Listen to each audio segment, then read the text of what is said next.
Hello guys, हम start करते हैं इस वीडियो में ड्यू डिलीजेंस वाला जो चैप्टर है हमारा। ड्यू डिलीजेंस इन्वेस्टिगेशन और फोरेंसिक वाला चैप्टर है, चैप्टर 17। इसके क्वेश्चन डिस्कस करेंगे नीरज ओड़ा सर के क्वेश्चन बैंक से।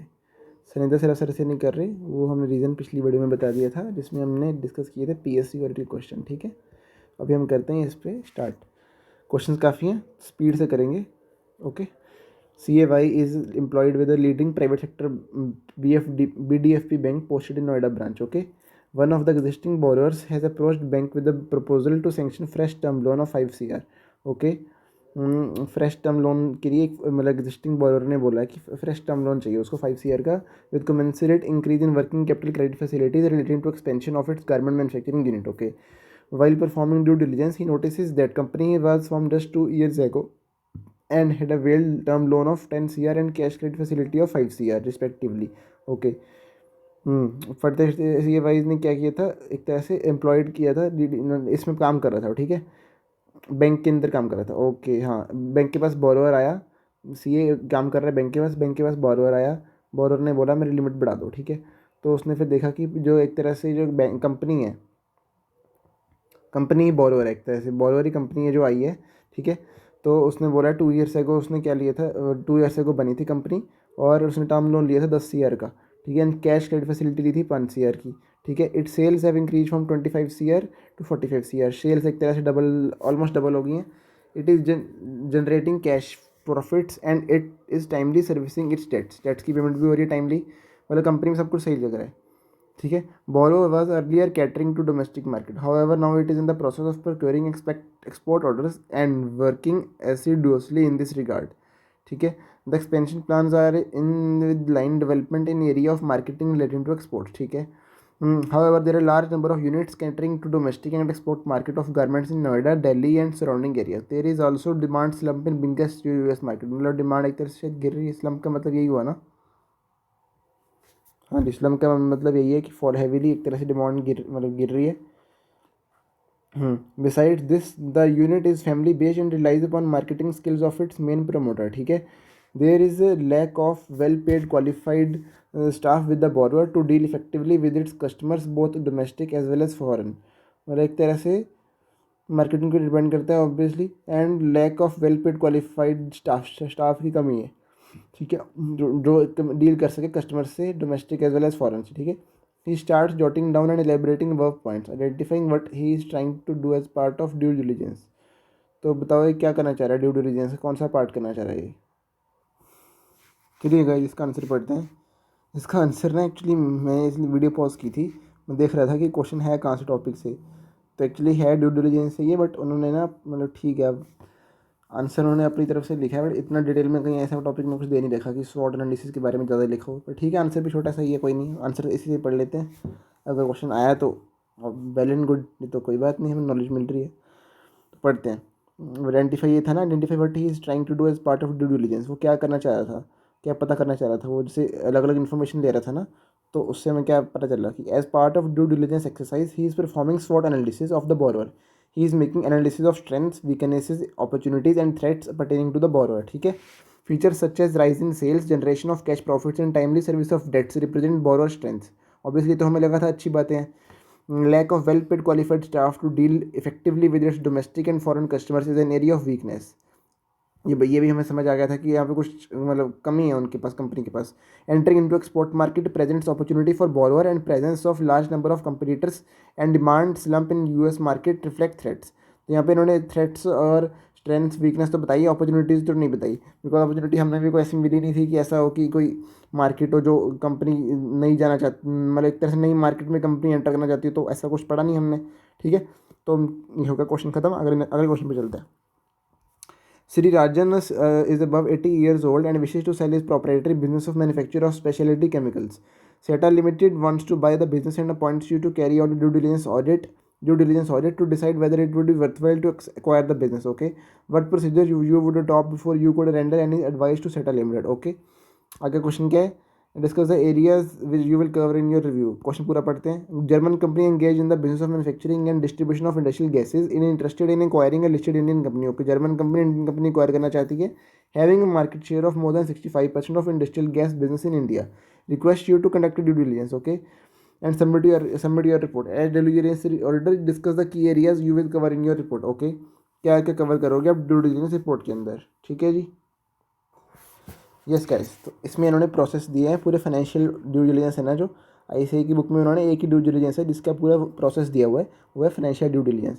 उसके ही स्टेप्स सारे इधर दे रखे हैं। तो इसमें जो रिव्यू वाला पॉइंट है ना, इस पर इंडिविजुअल क्वेश्चन भी आ सकता है। देखते हैं, अगर नीचे क्वेश्चन नहीं दिया तो इसको डिटेल में पढ़ लेंगे एक बारी ना। चलो पढ़ते हैं इसको। Due diligence procedures, historical background check करनी है हमें, ठीक है। Accountant should begin the review by looking into the history of the company and background of the promoters, ठीक है। The accountant should make relevant inquiries about the history of targets, business, products, markets, suppliers, expensive and operation, ठीक है। Second है significant accounting policy देखनी, ठीक है। पहला historical background था, दूसरा significant accounting policy. The accountant should study the accounting policies being followed by the target company. Target company की अकाउंटिंग पॉलिसीज देखो, certain whether any accounting policies inappropriate, कोई accounting policy inappropriate तो नहीं लग रही है आपको, अगर वो लग रही है तो बताओ या चेंज करवाओ, कुछ ऐसा कुछ कराओ। The accountant should also see the effects of the recent changes in the accounting policies, ठीक है। The target company may have altered its accounting policies recently with the potential sale in mind. Obviously कुछ ऐसा कर सकती है जिससे cell वगैरह ज़्यादा दिखे, कोई ऐसे इंडेक्स में चेंज कर दिया, मेथड चेंज कर दिया जिससे सेल ज़्यादा दिखे, तो वो अलाउड नहीं है। इंडेक्स में मना कर रखा है कि अगर बेटर प्रेजेंटेशन के लिए जैसे होता है कुछ तो अलाउड होता है, बट अगर आप सेल्स को इन्फ्लेट करने के लिए कर रहे हो फिर नहीं अलाउड होता। इंडेक्स में मना करता है। फिर रिव्यू ऑफ फाइनेंशियल स्टेटमेंट, ठीक है। पहला पढ़ा हिस्टोरिकल बैकग्राउंड, फिर सिग्निफिकेंट अकाउंटिंग पॉलिसीज, फिर है review of financial statement. The accountant should examine whether financial statement of target company have been prepared in accordance with the statute governing the target company, ठीक है। Framework for preparation and presentation of financial statement and relevant AS। He should review the operating results of the target company in great detail, ठीक है। Also, he should consider the presence of an extraordinary item of an income or expense that might have affected the operating results of the target company.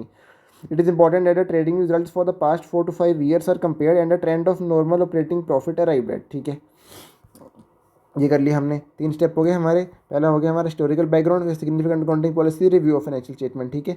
फिर taxation, check to see if the companies pay various taxes to the government on regular basis, ठीक है। The accountant should also consider the tax implication of the merger और acquisition, because इसका तो tax implication काफ़ी ज़्यादा आता है ना अगर आप मर्जर करते हो, एक्विजिशन करते हो, ठीक है। फिर है cash flow, review of historical cash flow and their pattern would reflect the cash generating abilities of the target company and should highlight the major trend, ठीक है। फिर आगे financial projections, the accountant should obtain from the target company the projections for next 5 years with detailed assumptions and workings. He should ask the target company to give projections on optimistic, pessimistic and most likely basis. मतलब positive negative and दोनों, मतलब ज़्यादा से ज़्यादा क्या chance होने का वो भी बताओ। फिर है मैनेजमेंट एंड एम्प्लॉइज, ठीक है। Determine how much of the workforce to be retained, ठीक है। Assess the job profiles of administrative and managerial staff to determine which of these fulfil the requirements of the new incumbents, ठीक है। Statutory compliance, make a list of laws that are applicable to the entity as well as to make a checklist of compliance required under those laws. If the company has not been regular in its legal compliance, it could lead to punitive charges under the law, ठीक है। Company अगर regular नहीं है अपने legal compliance में तो इसके charges हो सकते हैं, इसलिए चेक करो कंप्लाइंस कर रही है कि नहीं कंपनी। तो ये ड्यू डिलिजेंस हमने चेक कर लिया 8 पॉइंट, ठीक है। क्या था पहला, सोचो हिस्टोरिकल बैकग्राउंड थी, फिर था हमारा सिग्निफिकेंट अकाउंटिंग पॉलिसीज थी, फिर रिव्यू ऑफ फाइनेंशियल स्टेटमेंट था, फिर हमारा वो था टैक्स ड्यू डिलिजेंस नहीं मतलब टैक्सेशन का पॉइंट ऑफ व्यू देखने कंपनी का, फिर कैश फ्लो देखने थे हमें, फिर फाइनेंशियल प्रोजेक्शन देखनी थी कि कंपनी के बोलो प्रोजेक्शन बनाओ 3 के लिए, मोस्ट लाइकली ऑप्टिमिस्टिक, पेसिमिस्टिक, ठीक है। फिर मैनेजमेंट एम्प्लॉइज देख ली कंपनी के, फिर देखना हमने स्टैट्यूटरी कंप्लायंस कर रही है कि नहीं कर रही है। ये याद हो गया पॉइंट इजीली है, मेरे को ज़्यादा सिर्फ समझना पड़ा, फिर अपने अभी दिमाग में बैठ गए, ठीक है। तो अब चलते हैं नेक्स्ट टॉपिक पे। फिर है right a short note an example of headings of a due diligence report. Due diligence report में क्या क्या हेडिंग आनी चाहिए, सिंपल क्वेश्चन है, फटाफट बढ़ के निपटाते हैं। इसमें क्या है, हाँ, contents of due diligence report, ठीक है। चलो पढ़ते हैं। Executive summary, introduction, background of target company, objective of due diligence, objective क्या है इसका, terms of reference, scope of verification के कितनी वेरिफिकेशन करोगे, टर्म्स क्या है डिसाइड कर लो पहले ही। ब्रीफ हिस्ट्री देख लो कंपनी की, शेयर होल्डिंग पैटर्न देख लो, कौन कितना शेयर होल्ड करता है, the major share holder, minor share holder कौन कौन है, माइनॉरिटी वाले, ठीक है। ऑब्जर्वेशन देख लो, ऑन द रिव्यू देख लो, असेसमेंट ऑफ मैनेजमेंट स्ट्रक्चर देख लो।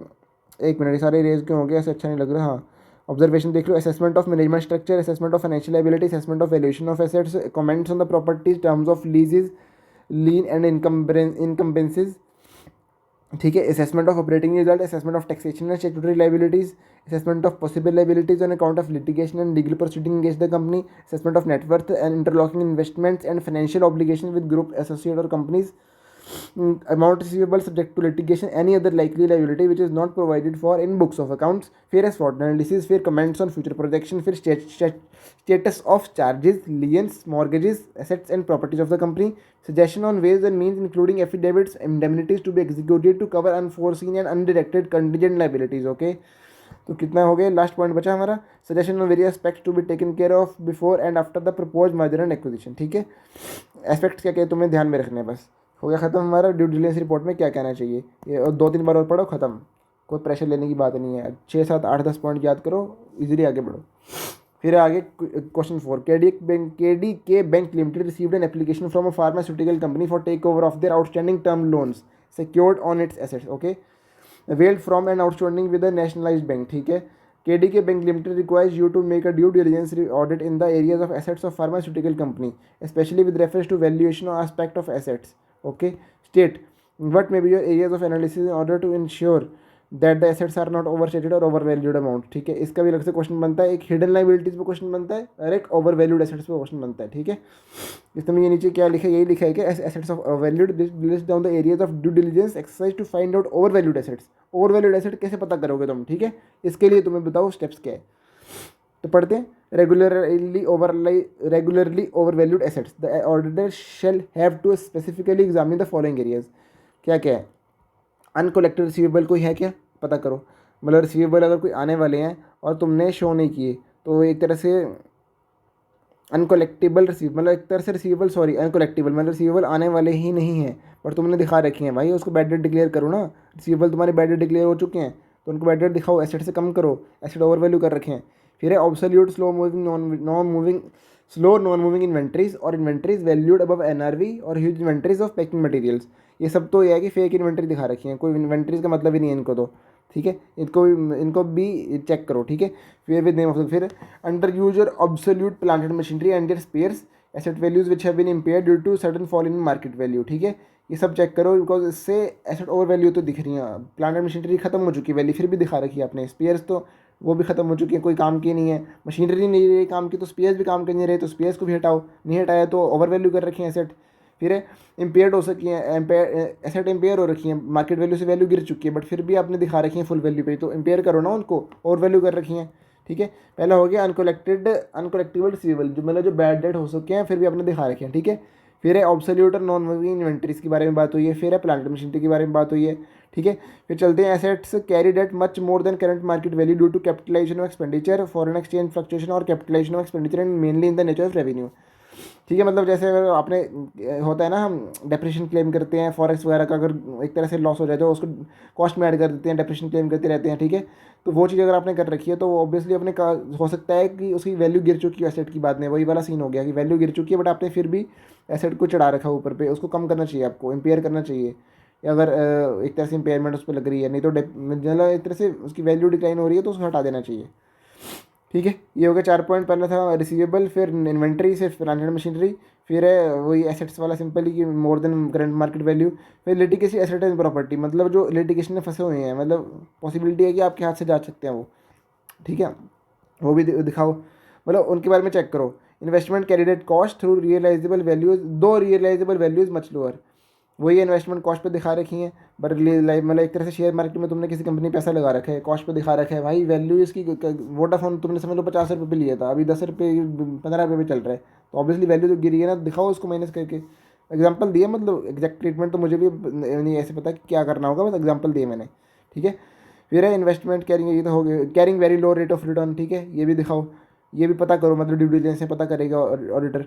ठीक है, ऑडिटर नहीं, मतलब जो भी ड्यू डिलिजेंस कर रहा होगा वो चेक करेगा. ठीक है, इनफ्रक्चुअस प्रोजेक्ट एक्सपेंडिचर, मतलब एक तरह से फालतू का प्रोजेक्ट एक्सपेंडिचर जो है वो भी चेक करना है तुम्हें. ठीक है, फिर है intangible asset of no value, मतलब गुडविल ऐसी फालतू में दिखा रखी है, उसकी वैल्यू नहीं है.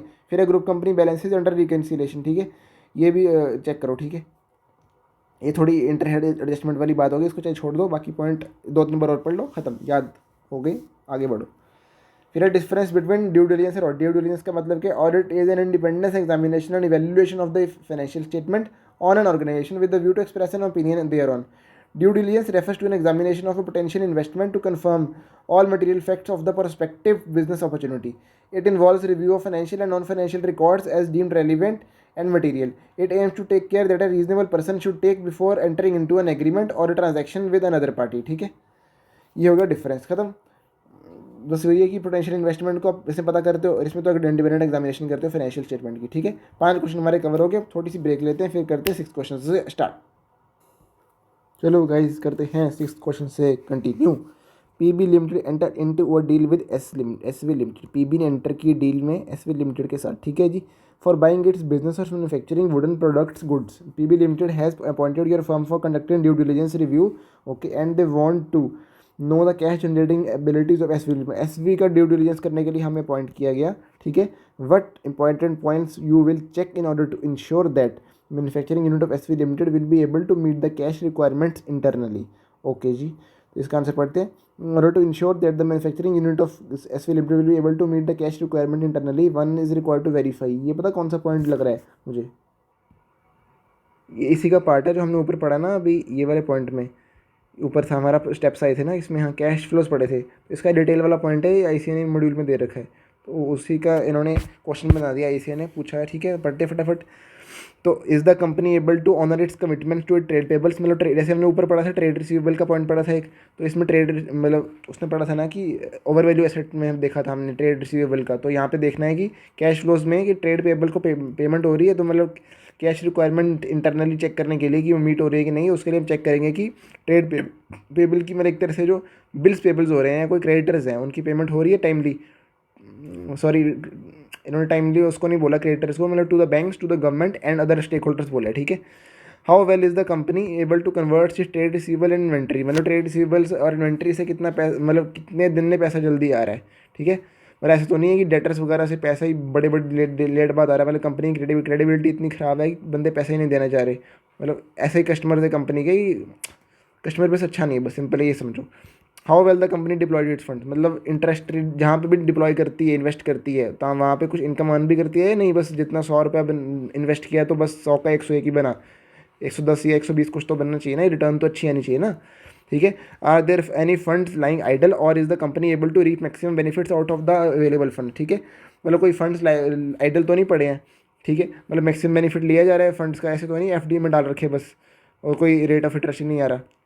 What is the investment pattern of the company and are the easily realisable, मतलब कहाँ पे इन्वेस्टमेंट करती है, कहीं ऐसे तो नहीं कि कहाँ लंबे टाइम के लिए पैसा फंसा देती है, जैसे 5 ईयर PPF वगैरह होते हैं, वहाँ पैसा फंसा दिए तो 5 साल तक पैसा निकाल ही नहीं सकते, तो वो चीज़ चेक करनी है। ठीक है, पहले ट्रेड पेबल का हो गया, ट्रेड रिसीवेबल इन्वेंट्री का देखो कितने टाइम में पैसा कन्वर्ट होता है, फिर फंड देखो कहाँ डिप्लॉय करती है, कैसे मतलब कितना अच्छे से डिप्लॉय करती है, फिर देखो फंड्स फिर आइडल तो नहीं पड़े हैं, मैक्सिमम बेनिफिट लिया जा रहा है फंड्स का, फिर देखो इन्वेस्टमेंट पैटर्न क्या है, मतलब ईजिली रियलाइजेबल है कि नहीं है। तो थोड़े फंड्स के रिलेटेड है तो थोड़े कन्फ्यूजिंग लग सकते हैं, इसको बार बार पढ़ना चाहिए, तो ये क्वेश्चन भी इंपॉर्टेंट है, इसको मार्क कर लो आप। ठीक है, मार्क भी क्या कर लो, मतलब मेरी वीडियो पे मार्क कर लो, सीधा यहीं आके सुन लेना चाहिए, ये तो यूट्यूब पे रहेगी ना, जब तक यूट्यूब जिंदा है तब तक वीडियो जिंदा है। ठीक है, चलो नेक्स्ट क्वेश्चन पे चलते हैं। CA Sanjana is acting as credit manager in branch of IDFC bank limited. ठीक है, company has approached the branch for a request to sanction credit facilities worth 10 CR for meeting usual balance requirement. ठीक है, it is a prospective new client. She checks past history of the company, background of promoters and directors, shareholding pattern and nature of business. Assessment of financial results and future projection is also undertaken. She also carries out SWOT analysis of the company. ये हमने पढ़ा था, किसमें पढ़ा था, financial diligence के, नहीं हाँ उसकी रिपोर्ट में, मतलब एक तरह से क्या क्या रिपोर्ट में लिखता है उसने पढ़ा था ना। Beside assessment of net worth of director is also undertaken. Status of CIBIL score and position of name of promoter director in RBI defaulter list is also verified. She also make direct discreet inquiries from few clients of the branch engaged in similar line of activity regarding credit worthiness of the company, its promoters and directors. ठीक है, based on above, identify activity being performed by CA Sanjana and discuss its nature. Obviously due diligence कर रही है तो पता चली गया था हमें, नेचर बता रहे हैं, नेचर बताते हैं, कोई नहीं पहले क्वेश्चन बाकी पढ़ लेते हैं। Would your answer be different if this activity was to be perform by a person not qualified, नहीं कोई डिफरेंट नहीं होती मेरे हिसाब से तो, क्योंकि नॉन सी भी शायद कर सकता है, कोई इंपॉर्टेंट क्वेश्चन है, देखो कंसेप्चुअल क्लैरिटी यहाँ से मिलेगी। तो पढ़ते हैं इसको। Name any 3 other areas where identified activity can be undertaken. Okay, पढ़ते हैं इसको। पहले नंबर सेकंड का आंसर जानना है। There would be no difference in answer if above activity was to be perform by a person who is not a chartered accountant, the activity would remain due diligence. Due diligence can be perform by any person, it is not necessary that the due diligence can only be carried out by chartered accountant, as due diligence involves exercise of prudence and general duty to take care in any transaction. It can be undertaken by any person. मतलब CA का area नहीं है, CA का area होता है ना तो अब तक तो यहाँ पे भी आर्टिकलशिप चल रही होती है ड्यू डिलिजेंस वाली फर्म्स में भी, ठीक है, चलती है थोड़ी बहुत, पर इतनी भी नहीं चलती है अभी, ठीक है। चलो, due diligence is a measure of prudence activity और एससी ड्यूटी, इसको इतने भारी भारी शब्द एंड मूवमेंट पढ़ने को कोई फायदा नहीं है, सीधा पढ़ते हैं measure of prudence activity as is properly to be expected from and ordinarily exercised by a reasonable and prudent person under the particular circumstances, not measured by any absolute standard but depending upon the relative facts of the case. It involves a careful study of financial and non-financial possibilities. It implies a general duty to take care in any transaction, ठीक है। It implies a general duty to take care in any transaction, ठीक है। It involves careful study of financial and non-financial possibilities. Due diligence is a process of investigation and performed by investors into the details of a potential investment, such as an examination of operations and management and a verification of material facts. It entails conducting inquiries for the purpose of timely, sufficient, and accurate disclosure of all material statements or information or documents which may influence the outcome of the transaction. Due diligence involves a careful study of the financial as well as non-financial possibilities for successful implementation of restructuring plans. Due diligence involves an analysis carried out before acquiring a controlling interest in a company to determine that the condition of the business conform with what has been presented about the target business. Also, due diligence can apply to recommendation for an investment or advancing a loan or credit, ठीक है जी। ये हो गया हमारा due diligence, काफ़ी लंबा लिख दिया उन्होंने आंसर, तो 2-3 बार पढ़ोगे तो मोटे मोटे पॉइंट याद हो जाएंगे, जैसे study of financial non financial, general duty to take care of any transaction, फिर ये था examination operation and management and verification of material fact, फिर था also due diligence can apply to recommendation for an investment or advancing a loan or credit. Due diligence के बारे में बस राम कहानी लिख दी और कुछ नहीं है। दूसरा आंसर हमने पढ़ ही लिया था, ठीक है, कोई भी कर सकता है ये। It can be undertaken by any person, ठीक है। The areas where due diligence may be undertaken are corporate restructuring, venture capital financing and public offering, ठीक है जी, ये उन्होंने एक्स्ट्रा एरियाज बता दिए बस। चलिए गए, चलते हैं नेक्स्ट क्वेश्चन पे। एक बोते company is currently a large organization trading in terms of items of office furniture. The entity wants to expand and hence are like looking at acquisition of Rawat and Company. एक बोते company Rawat and company को acquire करने का सोच रही है, which deals in items of house hold furniture, office furniture में करती है और हाउस होल्ड फर्नीचर वाली कंपनी को एक्वायर करना चाहती है।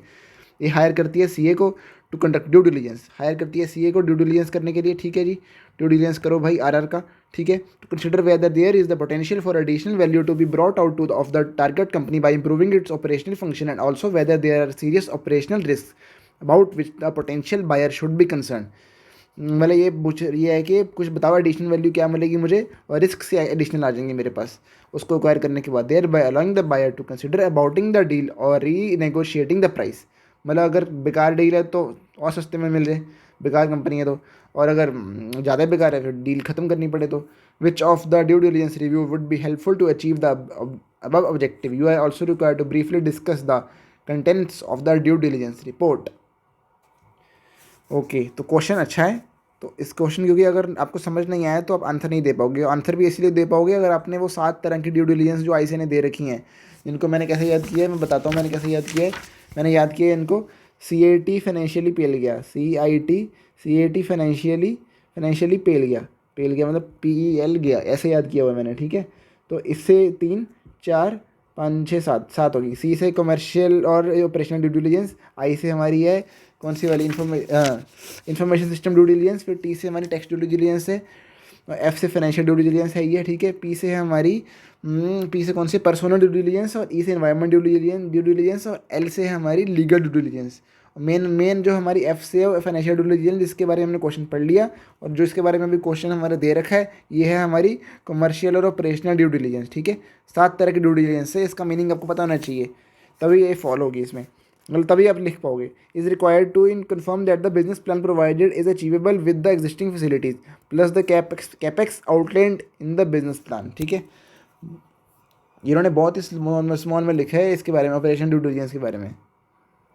हाँ, इसके बारे में आईसीआई के ना पेज नंबर अगर देखोगे 17.5, मैंने साथ में बुक भी खोल रखी है, उस पर जाके पढ़ोगे तो उस पर उन्होंने आईसीआई ने डिटेल में दे रखा है कि हाँ ये जनरली परफॉर्म करती है, एक्वायरर कंपनी परफॉर्म करती है, इसमें एवेल्यूशन करती है, commercial, strategic and operational perspective की एवेल्यूशन करती है।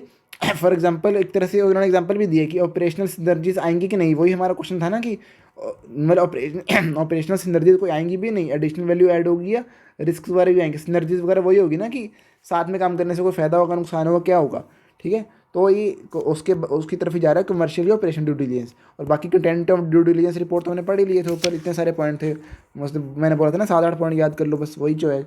चलो चलते हैं हम इन्वेस्टिगेशन पे। इन्वेस्टिगेशन क्वेश्चन है, general objective of an audit is to find out whether the financial statement show true and fair view. On the other hand, investigation implies systematic, critical, and special examination of the records of a business for a specific purpose. In view of the above, you are required to brief out the difference between audit and investigation. Audit and investigation difference बताओ बस। Main objective of audit is to verify whether the financial statement display a true and fair view of the state of affairs and the working results of an entity, whereas investigation aims at establishing a fact or a happening or at assessing a particular situation. ये fact और fact को establish करने के लिए होती है, ये होती है ऑब्वियसली हमें पता ही है कि रीजनेबल एश्योरेंस फाइनेंशियल स्टेटमेंट के ऊपर ट्रू एंड फेयर व्यू दे रहे कि नहीं, ठीक है। फिर scope of audit is wide, scope of investigation may be govern by statute and audit में भी नॉन स्टैट्यूटरी। मतलब इन्होंने वाइड या वो नहीं लिखा नैरो, क्योंकि ऑब्वियसली डिपेंड करता है, अगर फैक्ट को इतना बड़ा है तो ऑडिट से भी वाइड स्कोप हो सकता है, कि मतलब हो सकता है ना, कि डिपेंड करता है, वो तो एंटिटी वाइज कोई क्या फैक्ट है उसके ऊपर डिपेंड करता है, ठीक है। The audit is carried on either quarterly, half yearly or yearly. Work is whereas in the due diligence work is not due diligence कह रहा हूँ मैं, investigation work is not limited by rigid time frame. Investigation अगर शुरू होगी तो रात भर दिन भर चल सकती है, कोई रोक टोक नहीं है कभी भी चल सकती है, चाहे महीने के अंदर, महीने किसी भी दिन, सप्ताह किसी भी दिन, ठीक है। ऑडिट के अंदर टेस्टिंग होती है, सैम्पल टेक्निक देखते हैं, इसमें डिटेल टेकिंग होती है, इसमें वॉलंटरी नेचर होती है, और ये मैंडेटरी होती है ऑडिट, ठीक है। इसका भी अलग पॉइंट बना सकते हैं, मैंडेटरी या वॉलंटरी वाला। फिर audit suffer from inherent limitation, इसके अंदर कोई इनहेरेंट लिमिटेशन नहीं है, जो करना करो, सब कुछ कर सकते हो तुम, कोई तुम्हें रोक टोक नहीं है। Audit is mainly concern with prima facial evidence, भाई इसमें ऊपर से एविडेंस ले लो, ये हवाबाजी ऑडिट इज हवाबाजी। इन्वेस्टिगेशन इज कंक्लूसिव एविडेंस, भाई एविडेंस तगड़ा मिला तो ठीक है, नहीं तो नहीं हम मानेंगे, एविडेंस तगड़ा एविडेंस चाहिए, ठीक है। फिर observance of accounting principles, it is observed bye is governed bye compliance with generally accepted accounting principle, audit procedure and disclosure requirement. इसमें कुछ नहीं है ऐसा कहीं, इसमें तो बहुत कहानियाँ दे रखी हैं ऑडिट में। ये एनालिटिकल इन नेचर होती है and requires thorough mind capable of observing, collecting and evaluating facts. मतलब फैक्ट्स के बेसिस पे अपने प्रोसीजर खुद बनाओ, खुद प्रिंसिपल बनाओ, अपने उसको फॉलो करो बस। ये ऑडिट की तरह खर्च में नहीं है इसमें कि सेट प्रोसीजर दे रखे हैं उसको फॉलो करो, तो अपने दिमाग से करो ऑडिट की बेइज्जती करो, मैं कोई बात नहीं, करने दो। Auditor is appointed by owner, share holders of company और एंटरप्राइज, ठीक है। Either even third party can appoint investigator, कोई भी अपॉइंट कर सकता है, ये इसमें रिक्वायरमेंट होती है, ओनर करेगा, शेयर होल्डर करेगा, कोई रिक्वायरमेंट नहीं है इन्वेस्टिगेटर को, कोई भी अपॉइंट करो, बस इन्वेस्टिगेशन कराओ फटाफट। Outcome is reported to the owners of the business entity, audit के अंदर आउटकम, इसमें क्या, outcome is reported to person on whose behalf investigation is conducted, चाहे इन्वेस्टिगेशन कोई भी करवाए, इसमें सिर्फ ओनर्स को देनी होती है, इसमें जिसने इन्वेस्टिगेशन कराई उसको दो, ठीक है। चलो अब चलते हैं steps in investigation. Write a short note on important issues to be kept in mind by the investigator while preparing his step report. Report बनाते टाइम उसको क्या ध्यान में रखना है, important issues to be kept in mind. Report should not contain anything which is not relevant every, ये तो पता ही है हमें, जो रेलिवेंट नहीं है वो हम क्यों डालेंगे, ये तो आई से भी कहता है कि जो रेलिवेंट है आंसर में वही लिखो, अगर वो कुछ और लिखोगे तो काटा मिलेगा, ऐसे ऐसे मिलेगा जीरो, जीरो लिखते हैं proper, no marks for this page, ऐसे लिखते हैं no marks for this page, पूरी बेइज्जती कर देते हैं, पूरा एक पेज भरा होगा ना उस पर लिखे no marks for this page, because आपने कोई ढंग का लिखा ही नहीं, काम का लिखा ही नहीं, जीरो मिलेंगे ना। Every word or expression used should be properly considered so that the possibility of arriving at a different meaning or interpretation other than the one intended by the investigator can be minimized. Here relevant facts and conclusions should be properly linked with evidence. ठीक है जी, evidence से link होनी चाहिए facts और conclusion, ठीक है। Basis and assumption made should be explicitly stated, भाई हवाबाजी नहीं चलेगी, ठीक है, जो भी किया है उसको लिखो, एग्जाम्पशन है लिखो, ठीक है। एजम्पशन के बिना कोई बातें नहीं होती यहाँ पे, जैसे वो एफएम में होता है ना, इतनी सारी थ्योरी देती, कैपिटल उसमें था, कैपिटल स्ट्रक्चर में इतनी थ्योरी दे देते हैं, एजम्पशन के बेस पे देते हैं, एजम्पन के बेस पे कौन समझता है, तो सारे कहते हैं बेवकूफ़ है ये बंदा, ये है कि ये क्यों ऐसे एजम्पन लिए, एजम्पन दो तो आपकी थ्योरी वैलिड है। The report should clearly spell out nature and objective of assignment, it's scope and limitation भी बताओ साथ में, किसके लिए कितने हद तक वैलिड है और लिमिटेशन क्या है, इसको आप फॉलो करोगे तो ये लिमिटेशन साथ में सोच के फॉलो करना, ऐसे नहीं करना, बाद में मत कहना कि ये यार ये ऐसे तो बताया नहीं था, ये मुझे नुकसान हो गया इसका, फिर नहीं चलेगा। Report made should be made in paragraph form with heading for paragraphs, ठीक है, ये तो कोई बात नहीं, प्रोसीजरल है ये तो।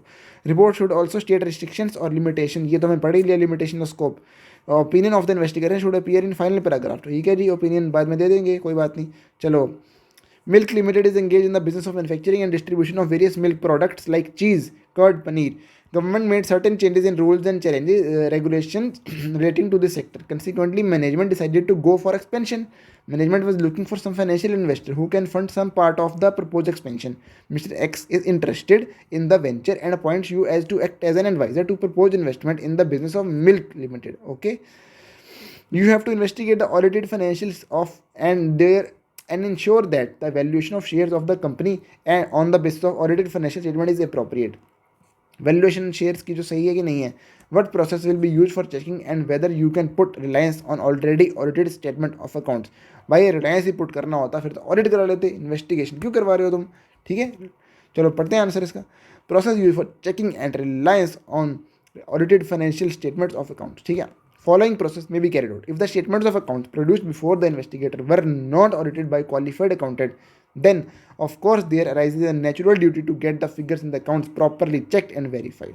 However, when the accounts produced to the investigator have been specifically prepared by a professional accountant who knows or ought to have known that these were prepared for purpose of investigation, वही है ना यार, investigation के purpose से अगर नहीं बनी फिर नहीं तुम यूज़ कर सकते. अगर ऐसे लिखा है इन्वेस्टिगेशन के पर्पज, भाई ऐसे कौन बना के रखता है किसी मतलब. ठीक है, अगर कंपनी ने इन्वेस्टिगेशन करानी है तो हो सकता है कंपनी ने बनवाई हो.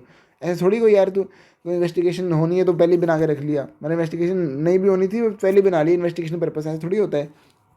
ठीक है, मतलब इन्वेस्टिगेशन पता थी कंपनी को तो कंपनी ने अगर बनवाई है तो आप वो यूज़ कर सकते हो अगर प्रोफेशनल अकाउंटेंट ने वो बनाई है. ठीक है, he could accept them as correct relying on the principle of liability to third parties. ठीक है, nevertheless it would be prudent to see first that such accounts were prepared with objectivity and that no bias has crept in to give advantage to the person on whose behalf these were prepared. वही है ना, company ने अपने behalf पे किसी जान पहचान के बंदे से बनवा ली, फिर तो रिलाई कर ही नहीं सकते, फिर तो हम खुद बनाएंगे, खुद उसको सब कुछ करेंगे, उसकी इन्वेस्टिगेशन खुद करेंगे. हम रिलाई करेंगे नहीं, बिल्कुल जीरो रिलायंस. रिलायंस के बारे में फिर लिखा है, if investigation has been launched because of some doubt in the audited statement of accounts no question of reliance. Obviously यार, अगर तुम्हारा इन्वेस्टिगेशन इसलिए की जा रही है कि तुम्हें ऑडिटेड स्टेटमेंट के अकाउंट्स पे रिलायंस पे डाउट हो रहा है, तो तुम कैसे रिलाई कर सकते, रिलाई कर ही नहीं सकते ना फिर तो. No question of reliance arises on the audited statement of account. However, if the investigator has been requested to establish value of a business or a share or the amount of goodwill payable by an incoming partner, ordinarily the investigator would be entitled to put reliance on audited materials made available to him, unless in the course of his test verification he finds the audit to have been carried on very casually, or unless his terms of appointment clearly require to test everything afresh. ठीक है, मतलब अगर terms नहीं बोल दिया कि भाई investigator जो पॉइंट होगा वो सब कुछ खुद करेगा, कंपनी की कोई जिम्मेदारी नहीं है, कंपनी पैसे देगी बस इन्वेस्टिगेटर को, उसकी फीस, इन्वेस्टिगेटर खुद सारा काम खुद करेगा, कंपनी कुछ नहीं करके देगी, कंपनी कोई प्रोफेशनल अकाउंटेंट ने अपॉइंट नहीं करेगी, जो करना खुद करो. बाकी तो समझ आई होगा पढ़ के आपको कि अगर किसी एक जैसे वैल्यूएशन के लिए अपॉइंट किया उसको, तो वैल्यूएशन के लिए तुम रिलाई कर सकते हो. एक तरह से वैल्यूएशन के लिए मतलब वैल्यूएशन के लिए तो खुद काम करोगे, बट बाकी एस्पेक्ट्स के लिए तुम रिलाई कर सकते हो अनलेस तुम्हें कोई ऐसा कोई एविडेंस मिलता है कि गड़बड़ है कोई. ठीक है, फिर आगे सी कुशाल लोधा बोलते हैं, has been appointed as an investigator by misters XYZ and associates while undertaking this assignment of investigation. The subordinate staff of CA Kushal inquired about the following issues: whether an investigator is required to undertake the 100% verification, वह करना चाहिए बिल्कुल, ये तो है ही है, और whether he can adopt selective नहीं, selective verification फिर तो ऑडिट ही कर रहे हो तुम, फिर फायदा क्या इन्वेस्टिगेशन का, ये तो सैम्पल चेकिंग कर लो, फिर तो मत जाओ इन्वेस्टिगेशन में. whether an investigator necessarily requires assistance of expert. Okay, whether investigation can retain working papers और नॉट. ओके, इंपॉर्टेंट क्वेश्चन है ये, कहीं मैंने ना मॉक टेस्ट भी दिया था, उसमें भी आया था ये क्वेश्चन, तो इसको मतलब अच्छा क्वेश्चन है, पढ़ ही बार बार पढ़ लिया जाए. Yes, whether an investigator is required to undertake 10% verification. ठीक है, या उसको सिलेक्टिव वेरिफिकेशन अलाउड है. पढ़ते हैं, how an investigator investigates depends on the specific situation they are investigating. Extent of investigation, for example, if the investigator is trying to find out missing money, they will need to look at all the records, but if they are checking a company's profitability, they can look at only some transaction as long as they are careful not to miss anything important. Okay, मतलब some transaction भी कर सकते, मतलब एक तरह से उन्होंने पूरा डिनाई नहीं किया, मतलब हाँ ठीक है, दो गला आंसर देती है. मतलब अगर मिसिंग मनी के ढूंढने के लिए कर रहे हो, मतलब काफ़ी वो है एक तरह से सिग्निफिकेंट एरिया है, तो तुम्हें ऑर्डर रिकॉर्ड चेक करने पड़ेंगे क्योंकि पैसा इज़ वेरी इंपॉर्टेंट ना. बट अगर तुम एक तरह से प्रॉफिटेबिलिटी वगैरह ऐसा कुछ चेक कर रहे हो तो ठीक है, तुम थोड़ी ट्रांजैक्शन देख लो, मतलब जब तक वो एक तरह से कुछ ऐसा इंपॉर्टेंट मिस नहीं हो रहा तब तक सम ट्रांजेक्शन चलेगा, ठीक है। फिर it is better to use statistically recognise sampling method that just check a few things here and there. Okay, मतलब इन्वेस्टिगेटर को भी अलाउ कर दिया एक तरह से, ठीक है, हम क्या कह सकते हैं। ऑडिटर को भी सैम्पलिंग दे दी, इन्वेस्टिगेटर को भी सैम्पलिंग दे दी, तो भाई फुल चेकिंग करवाओ ना किसी से। Whether an investigator necessarily requires the assistance of an expert, it would be proper for the investigator to get the written general consent of his client to refer special matters for reviews of different experts. Okay, मतलब ऐसा कोई requirement नहीं है, but हाँ it would be proper, मतलब अगर वो written general consent ले ले क्लाइंट की to refer special matters for review of different expert, ठीक है। Whether to retain work paper or not, investigator should retain full notes, copies of schedules and working papers, ठीक है। पूरे notes रखने हैं, कॉपी तो शेड्यूल लेनी है और वर्किंग पेपर रखने हैं। Retaining notes and working papers helps correlate facts and events and draft report, ठीक है। Working paper should link book figures to final figures produce, ठीक है। Representation letter should be taken from appointing authority if required, these will help to explain figures in court when accountant is being challenged. मतलब अगर accountant court में जाना पड़ा किसी चक्कर में क्लाइंट के लिए, तो उसने जो भी रिप्रेजेंटेशन वगैरह लेटर वगैरह ले रखे होंगे तो बता देगा भाई मैंने जो भी लिया था क्लाइंट से रिप्रेजेंटेशन भी ले रखी है, तो मेरी जिम्मेदारी ख़त्म।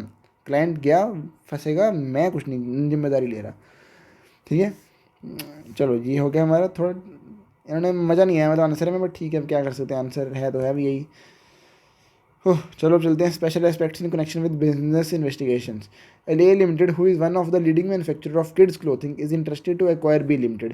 B Limited is currently a manufacturer of women clothing. Okay, as a professional consultant in due diligence and evaluation, A Limited interested you to value B Limited. Okay, ये किड्स क्लोथिंग में है, ये वुमेन क्लोथिंग में है। एक acquire करना चाहती है किड्स वाली को, एक्वायर करना चाहती है वुमेन को। वाह भाई वाह, काफ़ी अच्छी ब्रांड होगी ना, बड़ी ब्रांड होगी, तो वुमेन वाली ब्रांड को एक्वायर करना चाह रही है। The valuation of B limited is dependent on future maintainable sales. Okay, discuss the factors you would consider in assessing the future maintainable turnover of B limited. Future maintainable turnover of B limited. Okay, factor जो हम consider करेंगे, ठीक है। इसमें क्या है, factors that you will consider in assessing the future maintainable sales होगी, turnover वही हो गया। फ्यूचर मेंटेनेबल टर्नओवर में फैक्टर्स क्या कंसिडर करोगे, ठीक है। इन असेसिंग, इसमें क्या था, हाँ TPMC क्या था, एक मिनट, हाँ। In assessing the turnover which the business would be able to maintain in the future, following factor should be taken into account. इसका शॉर्ट फॉर्म बना लेते हैं, TMPC है ना, TMPC बनता है ऐसे, उसको ऐसे याद कर लो बस। TMPC है, जैसे दे रखे हैं इन्होंने, तो इसको वो चलता ना जो तारक मेहता, उसको ऐसे कुछ जोड़ लो, TMPC से TMQC ऐसे कुछ जोड़ लो।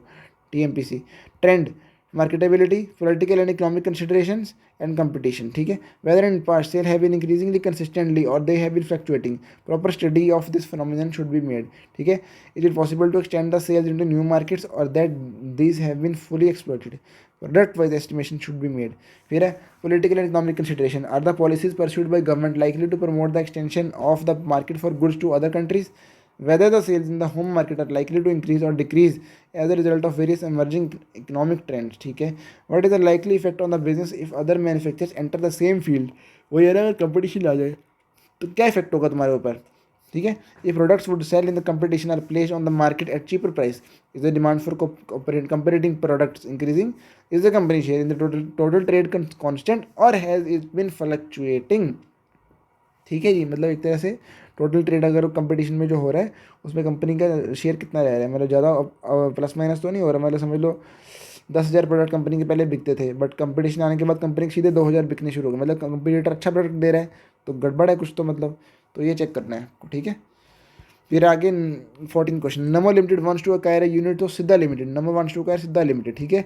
नमो limited is uncertain about the future viability of the unit under the consideration, you are appointed to investigate the economic and financial position. जो हमने ऊपर पढ़ा वो एक तरह से वही चीज़ का डिटेल में आंसर पूछ लिया, of the unit. What are the factors that you shall consider while studying the economic and financial position of the business. Okay, studying the economic and financial position of the business, the following should be considered. Fixed and working capital कितनी है, adequacy और otherwise of fixed and working capital are the sufficient for the growth of the business, ठीक है। Obviously अगर fixed and working capital होगी entity के पास तभी तो फाइनेंशियल पोजीशन उसकी अच्छी होगी ना, तभी तो वो ग्रोथ वगैरह कर पाएगी कुछ, ठीक है। What will be the trend of sales and profit in the future, establishing the trend of sales product wise and area wise will ordinarily help in drawing a conclusion on whether the trend will be maintain in the future, ठीक है। whether the profit which the business could be expected to maintain in the future would yield an adequate return on the capital employed, ठीक है। मतलब जो profit है एक तरह से बिजनेस का वो मेंटेन रहेगा कि नहीं, ठीक है। Okay, but whether the business is operating at its 100% capacity or improvements can be made to reach at its full product. मतलब 100% है तो ठीक है, अगर नहीं है तो बताओ क्यों नहीं है, इंप्रूवमेंट लाओ उसके अंदर, 100% कैपेसिटी पे यूज़ करो, क्योंकि कैपेसिटी वेस्ट क्यों जानी है, फिर तो तुम्हें कैपेसिटी बनाने का फ़ायदा ही क्या हो अगर वेस्ट करनी है। ठीक है, एक के 15 क्वेश्चन पढ़ते हैं, फिर ब्रेक लेते हैं थोड़ी। What are the important steps involve in while conducting investigation on behalf of an incoming partner. हाँ जी, और क्वेश्चन नहीं पढ़ते हैं। Jambu Gautam and Vishwavud are partner in the firm sharing profit and losses in the ratio of 4:3 the partner have agreed to the take Rishabh as partner with effect from 1 April as 1/5 partner. What are the important steps involve while conducting investigation on behalf of mister Rishabh. Rishabh बोलेगा ना भाई check करो, जहाँ मैं जा रहा हूँ फंस तो नहीं जाऊँगा, ड्यू डिलिजेंस करो। Steps involve while conducting due diligence on behalf of an incoming partner. ठीक है, पहले हमें एक तरह से ड्यू डिलिजेंस इसका देखा था। एक मिनट, ड्यू डिलिजेंस का क्वेश्चन तो नहीं है, सॉरी इन्वेस्टिगेशन का क्वेश्चन है ना, इन्वेस्टिगेशन का ही है ना। पहले हमने इन्वेस्टिगेशन क्या पढ़ा था कि इकोनॉमिक एंड फाइनेंशियल पोजीशन की वाइबिलिटी चेक करनी थी उसके बारे में। ठीक है, तो अब पढ़ेंगे इनकमिंग पार्टनर के लिए कैसे करेगा इन्वेस्टिगेशन। ठीक है, investigation on behalf of incoming partner is carried out so as to certain whether the terms offered to him are reasonable having regard to the nature of the business, profits records, capital distribution, personal capability of the existing partners. ठीक है, ये steps बताए हैं। Ascertainment of the history of the firm since the inception and growth of the firm. History देखो firm क्या कर रही है शुरू से लेके अब तक। डीड, पार्टनरशिप डीड पढ़ो, पार्टनरशिप डीड में ऐसा कुछ फंसाने वाला क्लॉज तो नहीं है कि अगर पार्टनर नया गया तो फंस गया, बस निकल नहीं सकता कभी, और निकला तो उसके बारे में जेल जूर हो जाएगी, कुछ ना कुछ कर देंगे, लेबिलिटी डाल देंगे उसके ऊपर। ये ठीक है, particularly for composition of partners, their capital contribution, drawing rights, retirement benefits and job allocation. ठीक है, scrutiny of the record of profitability of the firm business over a suitable number of years. इससे देखें मुझे इतना अच्छा याद आ गया वही हमारे ऑफिस में जैसे अगर कोई आर्टिकल को हायर करते हैं ना, आर्टिकल के लिए भी ड्यू ये इन्वेस्टिगेशन की ऑफर होनी चाहिए, आर्टिकल के पास इतना पैसा होना चाहिए, जहाँ फर्म में जा रहा है वहाँ इन्वेस्टिगेशन कराए उसकी या ड्यू डिलिजेंस करवाए, तभी जाके उस फर्म में 2-3 साल निकल सकते हैं अच्छे से, नहीं तो रोते रोते निकलते हैं। ठीक है, फिर examination of asset and liability position to determine the tangible asset investment appraisal of the value of intangibles like goodwill, know how, patent etcetera including contingent liabilities and those for pending tax assessment. ठीक है, position of orders at hand and the range and quality of clientele should be thoroughly examined and whether the firm is presently operating. ठीक है, scrutinize the terms of loan finance to assess its usefulness and implication for the overall financial position. ठीक है, study the composition and quality of key personnel employed by the firm and any likelihood of their leaving the organization in the near future. ठीक है, certain reasons for the offer of admission to a new partner and it should be determined whether the same synchronizes with the retirement of any senior partner whose association may have led to considerable bearing on the firm's success. ठीक है, फिर है इसको छोड़ते हैं, and certain manner of competition of goodwill on admission as also on retirement. ठीक है, goodwill कैसे कैलकुलेट करते हैं, examine whether any special clause exist, वो ये ना स्पेशल क्लॉज एग्जिस्ट करता है कि नहीं in the deed of partnership to allow admission in future of any new partner. ठीक है जी, ये पढ़ लिए हमने इसके point. On behalf of partner incoming partner आपको इन्वेस्टिगेशन करनी है तो क्या क्या पॉइंट ध्यान में रखना है। ठीक है, ये हो गए पॉइंट हमारे। तो अभी इस वीडियो में इतने कवर करते हैं, वीडियो भी बहुत लंबी हो जाएगी और मेरा गला भी बार बार सूख रहा है, तो गाइस लाइक शेयर सब्सक्राइब कर दो। अगर कुछ रेलिवेंट लगा कंटेंट और कमेंट करके बताओ कैसी चल रही है तैयारी। ठीक है गाइस, ऑल द बेस्ट, मिलते हैं इसके नेक्स्ट पार्ट में, बाय बाय गाइस।